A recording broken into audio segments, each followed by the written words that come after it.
10 o'clock, school board members in Pueblo's District 60 voted on a new policy tonight.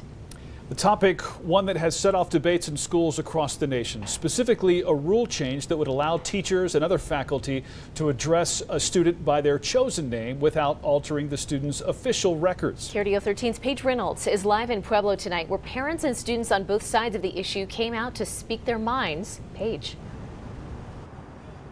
That's right, Heather Bart. The majority of people here tonight had one clear message for the District 60 board, saying a policy like ACA is incredibly detrimental to the health and well-being of LGBTQ+ students. But in a vote of 3-2, the board voted to enact the policy, requiring students to have parental consent to go by their chosen name. These lives are now at risk of being harmed by their parents who may not confirm of their identity. Devin Clock, a D60 student, giving his thoughts to school board members Tuesday night. Some of the students I know that are part of the LGBTQ+ community could get harmed by this policy because their families may not be supportive of their identity and environment. But after hearing similar pleas from others, D60's Board of Education voted in favor of a new policy mandating how students are to be identified in school.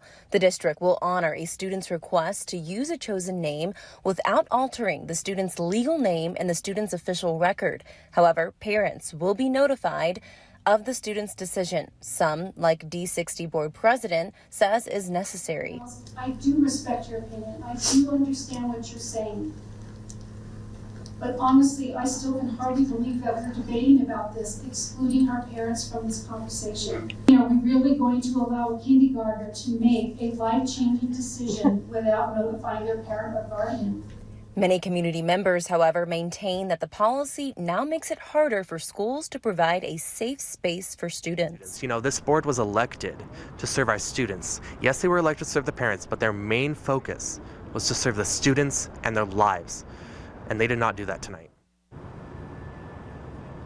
Now going forward, the district will not process a legal name change on a student's official record without the parental consent unless the student is 18 years or older and has a certified copy of a legal name change court order. But some here tonight say they'll now consider recall efforts for board members who voted in favor of policy ACA. Reporting live in Pueblo, Paige Reynolds, KRDO 13.